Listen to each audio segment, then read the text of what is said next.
Hey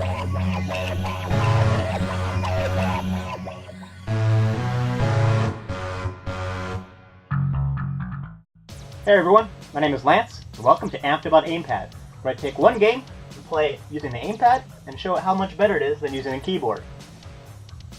I also do it in one take. No smoke and mirrors, no fancy edits or fancy cuts and hours of filming, because I got 4 kids and frankly, ain't no one got time for that. So, before I start, I just want to share a short story about how I came about choosing this particular game. Basically, I was trying to find a game to play at PAX East and demonstrate how effective the Aimpad can be. And I was also looking for a game that had a feature of a high score, so that I could have a listing of all the people's high scores for that day, and then give them a prize at the very end. And I also wanted to work with an indie developer, because they tend to be a little more flexible and provide a little more support than maybe a big developer or a large publisher would have. So I started digging around, and I came across this one developer named Witchbeam. And they have been developing this game called, it's a funky name, it's Assault Android Cactus.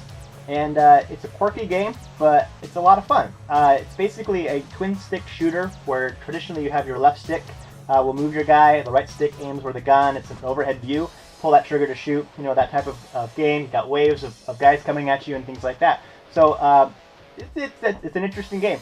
But the one main feature they have is 4-player local co-op. So if you plug in a bunch of controllers and have your keyboard and mouse as player 1 or something like that, you can have 4 people playing all on the same computer, which works well, and I think it's an awesome feature. But it's a problem with Aimpad because when I'm playing, my left hand is actually a joystick and my right hand is a mouse.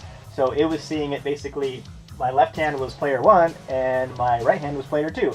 So that was a problem in this game. So I reached out to them, and the guys at Witchbeam are pretty dang awesome. So it's a shout out, thank you very much. What they decided to do is they made me a build specifically for Aimpad. And you can see it right here. It's the Aimpad build that they made specifically for us that makes it so that Aimpad works exactly how you would expect it to. So they are pretty dang awesome. So this is what happened. There's a couple of things that this game does that's pretty entertaining. So one of the things is it gives you this whole ranking system of trying to get as high score as you possibly can. So it works perfectly for what I wanted to do at PAX East.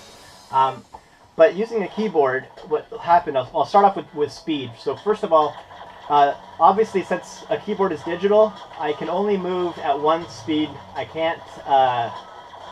I don't have the option. Alright, now that I just have one guy, so I can show you here. I can only walk in one speed, right?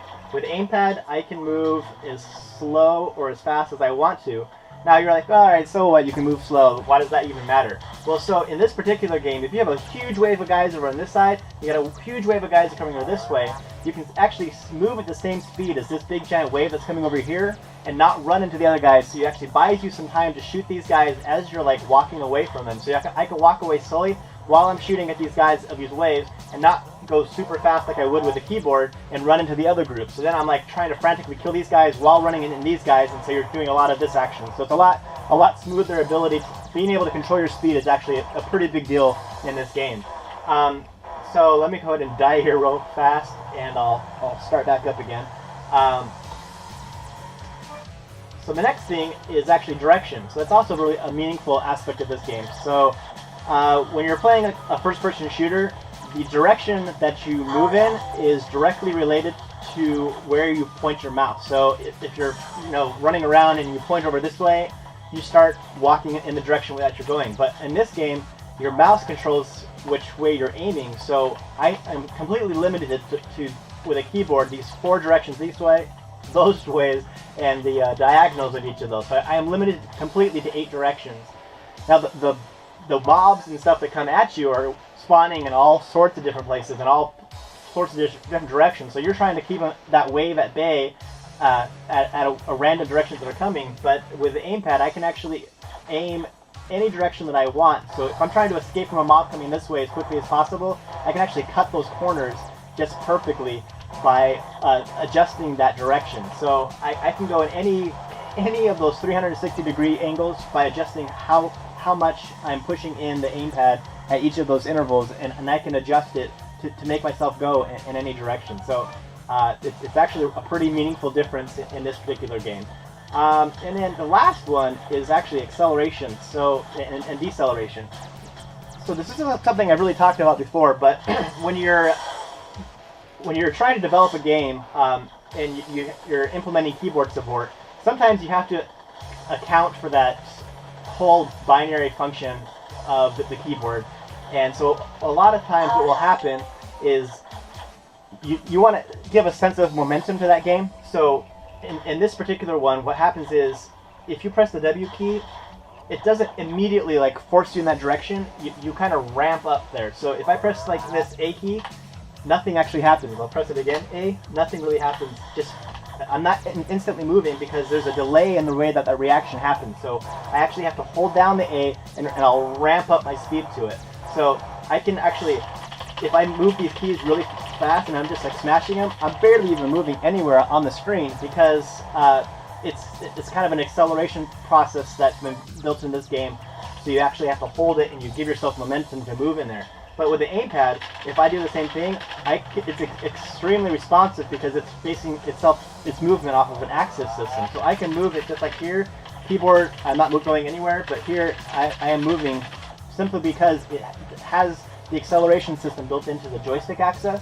So if I move it off center, it's going to move me off center. If I stop, it stops. So let's see, the other important thing here is if I'm moving here and I let go, there's actually some momentum keeping me moving. So I'm going to move in this way and I'm going to stop, and the character keeps moving, let go, and still moving.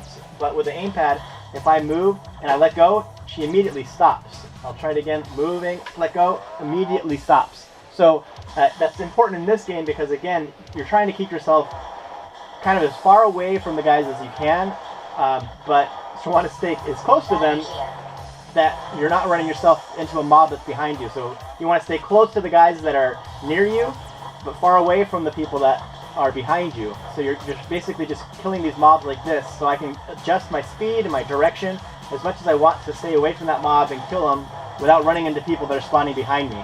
So really, this game is just perfectly designed for the Aimpad, and I think it's an effective demonstration of just how much better it is to play using the Aimpad instead of a keyboard. So I highly recommend you guys check it out. It'll be at PAX East. We'll be playing it, and you guys will be competing to play for it. The top score every day, and we'll give away some nice prizes. So hopefully you guys can make it, try out this game. They'll also be at PAX East too, and you check it out at their booth. But really, Android Assault Cactus, an excellent game for Aimpad, and I love it. Thanks.